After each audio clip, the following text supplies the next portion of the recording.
আসসালামু আলাইকুম বন্ধুরা। আপনাদের তো অনেকদিন দেখেছি শুধু চাইনিজ খাবার আর মাংস এগুলোর খাওয়ানোর ভিডিও দেখেছি। আজকে আপনাদেরকে দেখাবো মাছের ভিডিও। অনেকদিন ধরে মন চাইতেছিল এই মাছ খাওয়ার জন্য, তাই আমরা চলে আসছিলাম আমাদের পুরান ঢাকার নাজিরাবাজারে খুবই ফেমাস একটি দোকান, যেটা নাকি মাছের জন্য বা কাবাব টাবাব এগুলোর জন্য খুবই বিখ্যাত বা নাম করা।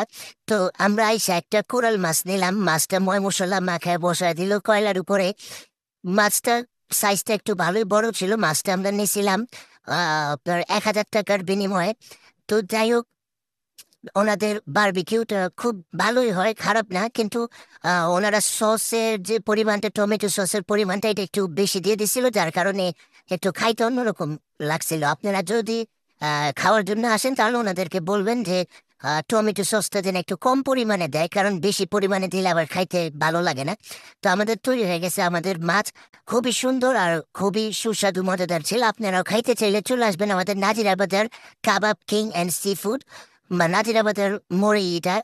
তো আজকের মতো এই পর্যন্তই। ইনশাল্লাহ দেখা হবে নতুন কোনো ভিডিও নিয়ে, নতুন কোনো জায়গায়। পাশে থাকবেন, সাথে থাকবেন। আসসালামু আলাইকুম।